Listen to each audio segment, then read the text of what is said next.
ప్రకటిస్తూ ఉన్నాం. మీరు ఏ పనిలో ఉన్ననో కొద్ది నిమిషాలు ఈ మాటలు ఆలకించవలసిందిగా ప్రేమతో మనవి చేస్తూ ఉన్నాం. గమనించండి, యేసుక్రీస్తు వారు శరీరధారిగా ఈ లోకములో ఆయన సంచారం చేస్తున్నటువంటి దినాలలో జరిగినటువంటి ఒక సంఘటన మీ దృష్టికి తెచ్చుటకే మేము ఇష్టపడుతూ ఉన్నాం. గమనించండి, ఒక రాత్రికాల సమయంలో ఇశ్రాయేలీయులకు ధర్మశాస్త్రోపదేశకుడైన నికోదేము అనేటువంటి ఒక వృద్ధుడు యేసుక్రీస్తు వారి యొద్దకు వచ్చి ఈ విధముగా చెప్పి ఉన్నాడు, బోధకుడా, నీవు దేవుని యొద్ద నుండి వచ్చిన వాడు అని నేను ఎరుగుదును. ఎందుకంటే దేవుడు అతనికి తోడై ఉంటేనే గాని నీవు చేయుచున్న క్రియలు ఎవడునూ చేయలేడని ఆ వ్యక్తి సాక్ష్యం ఇస్తూ ఉన్నాడు. ఆ యొక్క సమయమున యేసుక్రీస్తు వారు ఆ వ్యక్తితో ఈ విధంగా చెప్తూ ఉన్నాడు, ఒకడు క్రొత్తగా జన్మిస్తేనే గాని దేవుని రాజ్యంలోనికి చేరలేడు అని ప్రభు సాక్ష్యం ఇస్తూ ఉన్నాడు.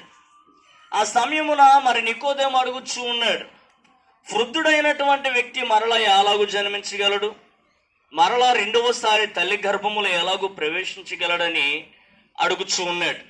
ఆ యొక్క సమయమున యేసుక్రీస్తు వారు చెప్పుచూ ఉన్నారు, ఒకడు క్రొత్తగా జన్మించవలన మాటకు నీవు ఆశ్చర్యపడవద్దు.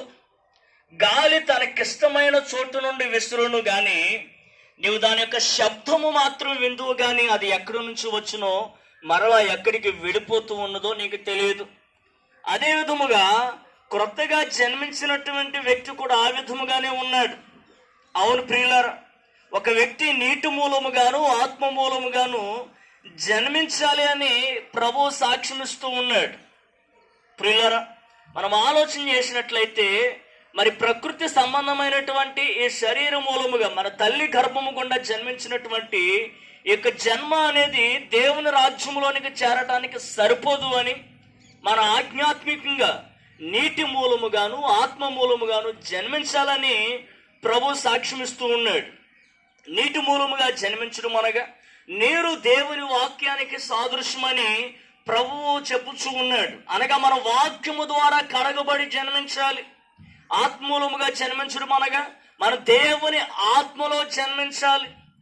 ఎందరూ దేవుని ఆత్మ ద్వారా జన్మించబడతారో లేదంటే నడిపింపబడతారో అని దేవుని వాక్యము సాక్ష్యమిస్తూ ఉన్నది. వారు దేవుని పిల్లలై ఉంటారని దేవుని వాక్యము సాక్ష్యమిస్తూ ఉన్నది.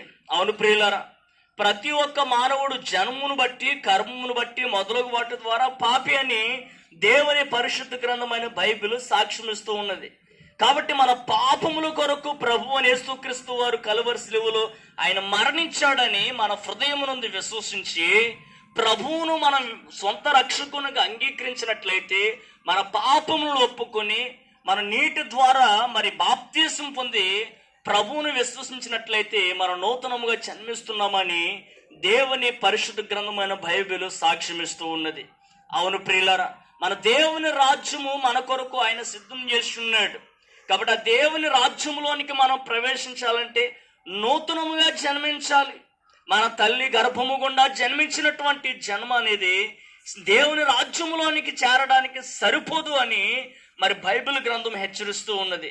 కాబట్టి మనం దేవుని ఆత్మ ద్వారా జన్మించాలి, నీటి ద్వారా జన్మించాలి. అనగా మన పాపములు ఒప్పుకుని బాప్తీసం పొందడము ద్వారా నూతన జన్మని వాక్యము సాక్ష్యమిస్తూ ఉన్నది. కాబట్టి ప్రియులరా, సిద్ధపడండి, ప్రభు చెంతకు చేరండి. మరి నూతనముగా జన్మించి దేవుని రాజ్యానికి మీరు వారసులు కావాలని మరి కొద్ది మాటలు తెలియజేస్తూ ఉన్నాము. సిద్ధపడండి. దేవుడి మీ అందరినీ దీవించునుగాక. ఆమేన్. మన ప్రాంతం క్షేమం కొరకు